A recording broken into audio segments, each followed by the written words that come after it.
So this is kind of like some of the environmental hazards we got to deal with. You see asbestos-containing floor tile, obviously most likely lead paint on the walls coming off.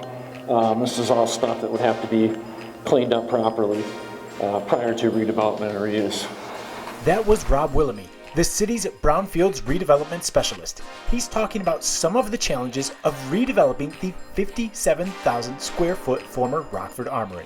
If you ever see pipe wrap that looks like corrugated cardboard, it's 100% asbestos all the time. It's a product called aerosol. Because of that asbestos, we had to wear protective masks while touring inside the rundown property. So while we were on the outside, we asked Rob to talk us through some of the history of the site as Rockford prepares it for potential redevelopment. So this is the former Illinois National Guard Armory. Planning for it started in 1934 during the Great Depression. It was built in 1936 and dedicated in 1937. It was actually plenty of Rockford contractors that still exist today took part in it. So the building was built by Shostrom and Sons, Bradley and Bradley Architects, who was purchased or merged recently, is still around today, and the stonework was all done by Benson Stone Company here in town. The central civic area looks like a large gymnasium, and around the outside, basically office type space, small rooms for training. Well, a little background how the city got involved with this. Obviously the Illinois National Guard operated out of this building from 1937 all the way up until 1993 when McChesney Park built a more modern facility that they moved into. Shortly thereafter, a vocational school took over the property. They had it until the late 90s. That vocational school failed. Building started to become dilapidated. Sat empty a couple years, and another private development company came in and purchased it, and they had it in their hands until 2003. They planned on doing some redevelopment with it, but the property continued to deteriorate.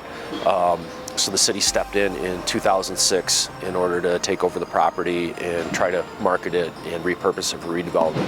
Unfortunately, that was right before the economic recession, so the buildings continued to deteriorate since. As the economy has improved, though, we've got development interest for it once again, and we're positioning it for that.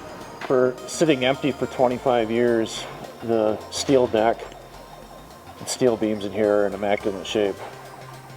Challenges is just the condition of it. Obviously, when the city purchased it in 2006, it hadn't been maintained, the roof was starting to go, and the city didn't have the budget to do a full restoration on it, so the buildings continued to decay since. So big thing is coming in and gutting the building, removing all the dilapidated components, and there are environmental issues that we have to deal with as well, including asbestos and mold now.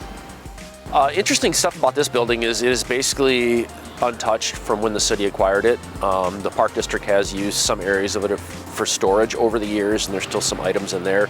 But what you'll see is a large central civic area, and it actually was the primary civic area for the city of Rockford prior to construction of the Metro Center in 1983. That's why you've seen such large bands that used to play here.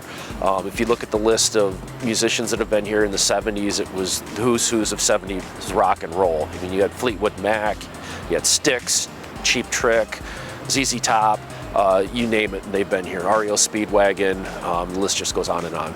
Another interesting feature is you're going to see a large gathering office area up top with display cases still intact.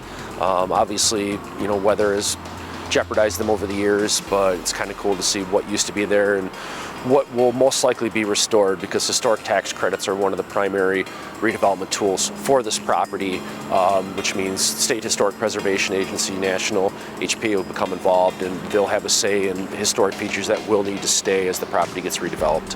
Well, the shooting range, there's not much left on it. It's kind of a long hallway.